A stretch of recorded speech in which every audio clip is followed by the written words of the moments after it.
This is a mess unlike any in Pat Riley's career. He now suffers from the thing that, they benefited greatly from 2010 to 2014, which is the player taking over the league with his power.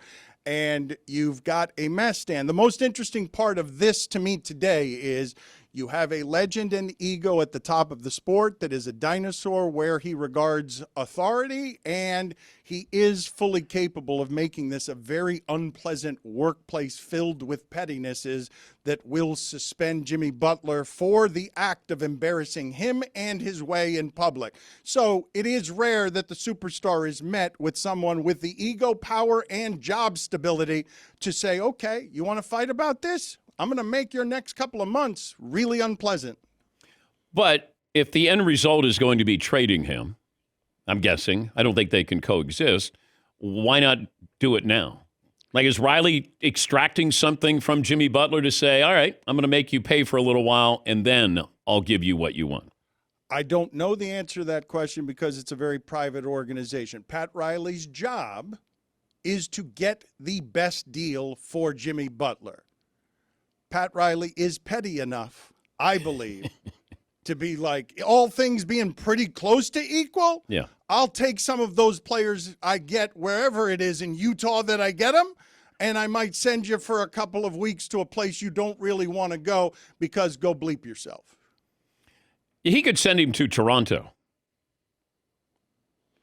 I saw 8 trade scenarios, and I didn't think that was possible in even my hypothetical imagination, given what it is that we're talking about. But there is, look, I have watched this for many years. I once thought that Juwan Howard's contract was untradeable. There is no such thing, evidently, in the sport. But if it's Jimmy Butler for Bradley Beal, it's the 2 most difficult contracts to trade in the sport. There are no untradeable ones, but, there is one in Bradley Beal's case. That's no trade. He's got to agree with it.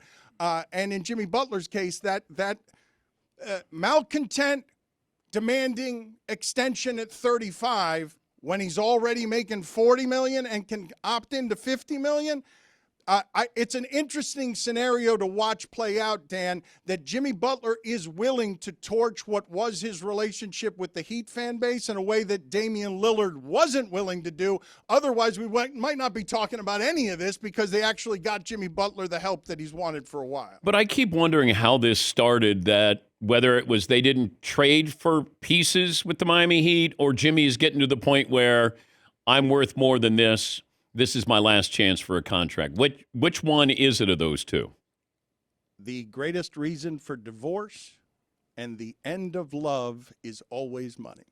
It's number one. It's when you look at divorces, money, finances is the number one reason given. It's also, I've said this, divorce is the number one reason that love turns to hate. And when you start mixing business with this stuff, all of a sudden, everybody gets in their feelings and gets hurt. When you ask about help for the Miami Heat, Dan, I could say that this is a team and a culture of maximum overachievers, and Tyler Hero and Bam Adebayo and Jimmy Butler all at the ceilings of whatever is possible for their skill set, and that made a Jimmy Butler better than any of us thought he was, because I'm guessing, you're a sports expert, when Jimmy Butler got here, neither you nor I thought he could be the number one player on a team that would get to the finals or close to the finals. And that happened here. And then you get into the Belichick-Brady stuff of who's responsible for it. Who gets the credit for this? Who gets the money for this? Hey, Jimmy, why is it that you were the best Jimmy here that there ever was? Pat Riley would say, well, I'm the reason for that. I'm the reason that LeBron was the best LeBron here. I'm the reason that Dwayne Wade was the best Dwayne Wade here. I'm the reason that Tyler Hero and Bam Adebayo and everyone is overachiever. I'd ask you this question, actually, Dan. What other basketball franchise do you feel like you have empirical proof they make players better in a way that's obvious? Organizationally, they take players who aren't all that good, and all of a sudden I see them be better than they actually have ever been. Well, I don't have a lot of answers as to who comes second there. But that's what I don't understand, that why wouldn't Jimmy want to stay in an organization that makes him better unless he feels like he's gotten as good as he can get there. Now he wants to get out to get that last contract.